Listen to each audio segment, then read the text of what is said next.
बातमी हिंगोलीतून। हिंगोलीमध्ये चेक नाक्यावरती 90 लाख रुपये हस्तगत झालेले आहेत। हैदराबादच्या दिशेने जाणाऱ्या खासगी बसमधून ही रोकड जप्त करण्यात आली आहे। चेक नाक्यावरून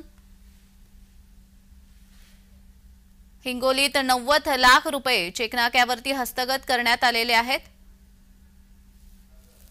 चेक नाक्यावरून आढावा घेतलाय आमचे प्रतिनिधी श्रीधर वाळवंटे यांनी। पाहूयात।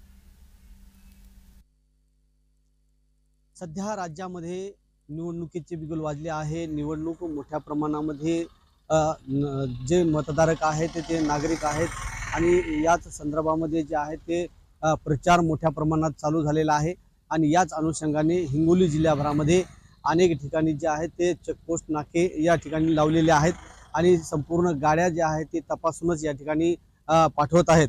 मी उभा आहे हिंगोली जिल्ह्याच्या वसमत तालुक्यातील हट्टा पोलीस स्टेशन या अंतर्गत चेकपोस्ट आहे आणि ह्याच राज्य महामार्गावरील हा चेकपोस्ट आहे आणि या चेकपोस्टवर आज सकाळी 8:30 ते 9च्या दरम्यान मध्ये साधारणतः 1 कोटीच्या आसपास रक्कम जी आहे ते या ठिकाणी मिळून आलेली आहे आणि तीच रक्कम जी आहे ते आता एटीएसच्या पथकांनी तपासणी करत आहेत आणि आताच या ठिकाणी जे आहे ते पथक जे आहे ते पैसे मोजण्याचं काम देखील या ठिकाणी मोठ्या प्रमाणात करत आहे आणि एसएसटी पथक जे आहे ते सकाळी 8 ते 9च्या दरम्यान मध्ये याच चिखली पॉइंट फाट्यावर तपास करत असताना या नोटा ज्या आहेत ते सापडलेल्या आहेत। श्रीधर वाळवंटे, जय महाराष्ट्र न्यूज, हिंगोली।